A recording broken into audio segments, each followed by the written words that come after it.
Graça e paz, irmãos. A pergunta que eu queria fazer para você é a seguinte: você se sente incapacitado como cristão na sua função de marido ou de esposa, no relacionamento no casamento? Você se sente incapacitado em cumprir a vontade de Deus, em viver para a glória de Deus, em expressar a graça de Deus nos seus relacionamentos? Você que é filho, você tem tido dificuldades em ser um filho cristão que honra seus pais? Você se sente incapacitado? Você fala: eu já tentei e não consigo. Como cristão no trabalho, como empregado ou patrão, nos negócios, na sua santificação pessoal, na sua luta contra o pecado, você se sente incapacitado em cumprir a vontade de Deus? Sim, você e eu, nós somos incapacitados. Deus não chamou ninguém capacitado, Deus não escolheu os capacitados. Veja a vida de Abraão, de Moisés, de Gideão, veja Davi, veja Eli, veja Paulo. Veja tantos outros homens de Deus bíblicos e ao longo da história da igreja. Veja a vida dos discípulos. Qual deles era preparado, capacitado para a função que Deus exerceu? Nenhum deles, nenhum.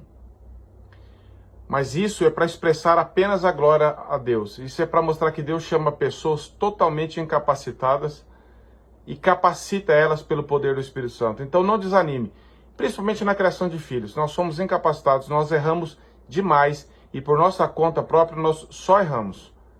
Mas que nós possamos buscar graça de Deus na palavra, na dependência do Espírito Santo, capacitação pela palavra para sermos instruídos primeiro por Deus, para amarmos a Deus, para que a palavra de Deus ganhe o meu e o seu coração, para que nós possamos pastorear os nossos filhos. Você e eu não podemos pastorear os nossos filhos se não estivermos debaixo do pastoreio de Cristo. Se não temos o Evangelho conquistando a nossa mente e o nosso coração, como que nós vamos pastorear os nossos filhos? Nós vamos enchê-los de regras, de lista de pode e de não pode. Isso é religiosidade morta. Isso afasta eles de Deus e afasta eles de nós. Eles precisam do Evangelho. Assim como eu e você, como pais, precisamos do Evangelho. O Evangelho é o poder de Deus para a transformação de todo aquele que nele crê. Então, que Deus te capacite e me capacite, porque olhando para nós ficamos desanimados. Mas olhando firmemente para o autor e consumador da nossa fé, nós temos esperança. Porque Deus fez isso com todas as pessoas, todos os homens e mulheres. Ele os capacitou. De incapacitados, Deus foi capacitando eles, por graça e misericórdia. Essa é a minha e a sua esperança. É nisso que nós temos que nos agarrar, como Deus falou para Paulo. A minha graça te basta, porque o meu poder se aperfeiçoa na sua fraqueza. 2 Coríntios 12, 9.